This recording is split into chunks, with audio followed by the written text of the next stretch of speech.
News on South Africa.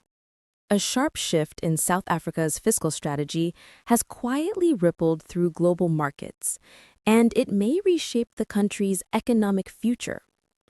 The country recently announced a fresh financing initiative, a bold move that aims to raise $500 million through a more diversified approach to borrowing. For years, the government has leaned heavily on Eurobonds and standard government loans. But this time, the call was for new instruments: bilateral loans, private placements, structured notes, and even ESG-linked financing. The fact that the country drew over 100 responses from global investors underscores the appetite and the stakes. Pause for a moment and ask, why this sudden urgency? Why the pivot to novel financing tools now? To understand that, we need to step back into the broader economic and political currents shaping South Africa. South Africa has long faced a knot of challenges: sluggish growth, high unemployment, power cuts, and structural inefficiencies. The government's borrowing costs have remained sensitive to global investor sentiment, especially given the country's currency exposure and historical debt burdens. The traditional reliance on Eurobond issuance, while tried and tested, leaves limited flexibility in responding to shifting global capital markets. Enter the mid-2025 decision to launch a more varied funding framework. By signaling openness to multiple instruments and lenders, the government is sending a message: we want to diversify risk, attract new partners, and reduce dependency on any single financing channel. The high volume of responses, over 100, reveals something else. Global investors are watching, and they believe South Africa might be opening a new chapter. The initiative is not just about money, it carries symbolic weight. It suggests a government willing to innovate, to open the door to longer-term partnerships, and to surfaces new forms of financial cooperation tied to sustainability goals. Indeed, many of the proposals centered on ESG-linked instruments, that is, loans or bonds whose terms are linked to environmental, social, or governance metrics.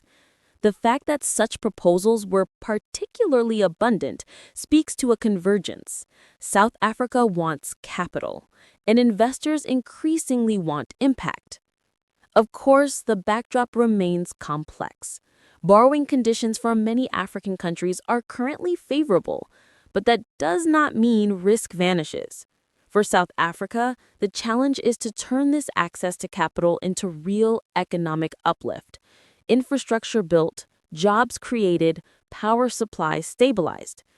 International capital markets will watch not just for the money raised, but for how it is applied. The financing plan has another strategic dimension: timing. With the country having last tapped international capital markets in November 2024, raising $3.5 billion, the mid-2025 initiative signals a mid-cycle refresh. By diversifying now, the government may aim to insulate itself from future shocks: currency swings, commodity price drops, global interest rate shifts. Let's consider the political side. In recent years, South Africa's governing party has lost its majority in the National Assembly. Coalition politics are now the norm, and public patience with service delivery lag remains thin. When the government reaches out to international markets, it is not just raising funds. It is signaling stability, showing it can innovate, and reinforcing credibility. If investors smell more risk than reward, the cost of borrowing rises and the room for maneuver shrinks. And what of the global angle? The financing world is evolving rapidly. ESG-linked instruments, private placements, bilateral loans outside the traditional bond markets, these are dynamic tools. By tapping into them, South Africa potentially accesses new pools of capital, perhaps at better terms and with different kinds of accountability. But with those opportunities come expectations: more transparency, more measurement, more delivery. So, what happens next?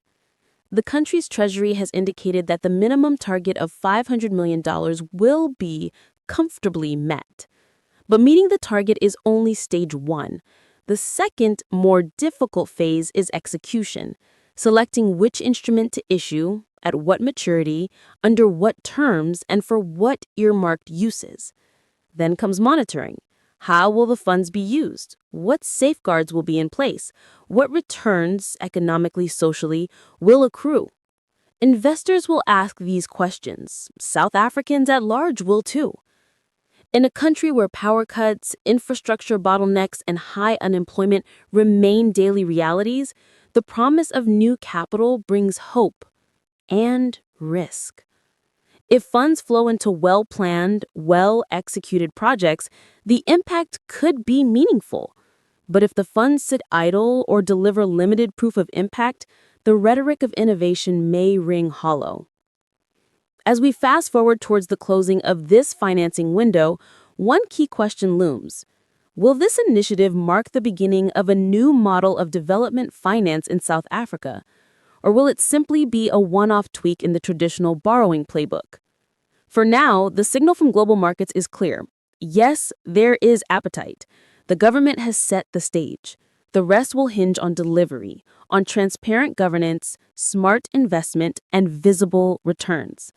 If done well, South Africa could show how an economy can modernize its funding approach and align with global sustainability trends while serving domestic development needs. In the end, the key takeaway is this. South Africa's latest funding move is more than just raising money. It's a statement of intent. It's a test of governance. It's an invitation to the world and to South Africans themselves to participate in something new. The target is modest relative to the country's scale, but the symbol is large. Success will be measured not just in dollars raised, but in the roads built, the jobs sustained, the power stabilized, the hope restored. We will watch closely how this chapter unfolds.